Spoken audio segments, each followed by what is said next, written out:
more than a moral and ethical issue, it nearly becomes a criminal issue.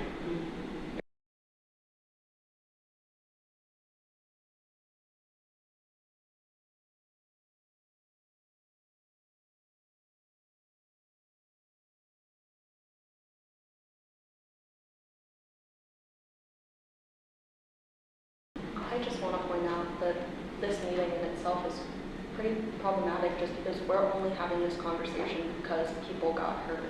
Instead of having this conversation before that happened, or just reacting to what happened, when in reality you should be reviewing policy consistently. So this has been going on for 8 years.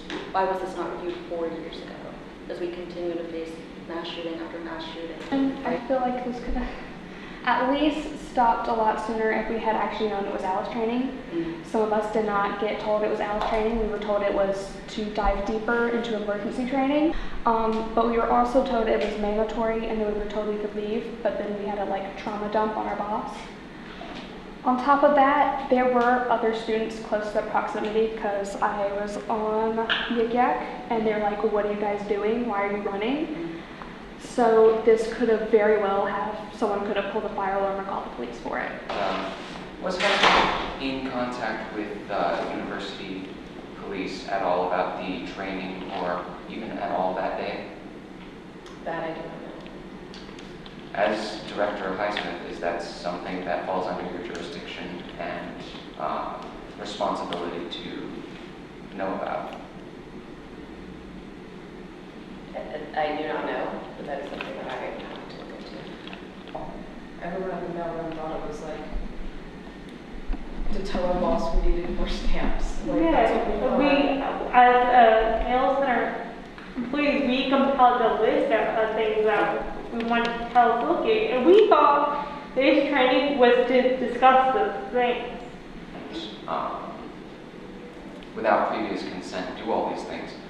Invading other people's personal space and pretending to hold a gun to their head, and using fear tactics to try and quote-unquote give an understanding something, when things like that are only reserved traditionally for the military and things like the FBI, police officers, etc. If accounts from people who were there are correct, the prop gun that he brought was an airsoft gun, which is a weapon. This man brought a weapon onto campus. It doesn't matter if it wasn't full, it doesn't matter if he shot it at the ground with nothing in it, that is a weapon. So why is this man who actively brought a weapon onto campus not being investigated at the very least? I have a question about David. You mentioned before that he is still on campus. If there is an ongoing investigation about what happened in Highsmith, why is he still here?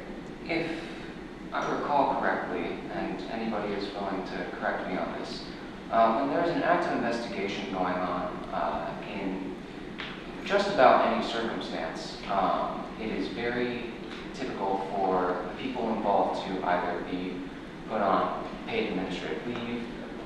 Do you, as Highsmith director, do you think that your student workers should be heroes and sacrifice their lives? Absolutely not.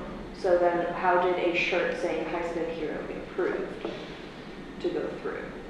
That not only in itself is problematic, that is manipulative to convince student workers that their life needs to be put on the line. So why isn't this conversation being taken place with people who do know this information? That's a fair question. Wondering, I know that the two of you did not have a whole lot to do with the planning, the oversight of what happened, or any of the investigations, or the retaliation that has come after it. I was wondering if the two of you in your official capacities would condemn the actions taken that night, how that meeting, that training took place, and the specific things that happened that caused students to be traumatized, caused students to potentially get hurt. Especially in corporate environments, to whenever shit hits the fan, divide the institution into individuals who can't answer questions for the entire institution. And so what we are asking you to do, as the people who have been chosen to come here and advocate on our behalf, hopefully, is to get people in this room who can speak for the institution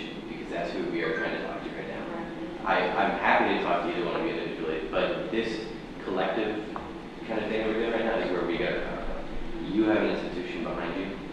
We are the basis of that institution, but we don't have the same tools that you have. Right. I think that, I just think that the administration in so many ways has failed us, and I just wonder at what point is there going to be like active change because of the response from the students. I mean, I think that we've seen a lot of backlash from students over various issues, but we've not seen very much change.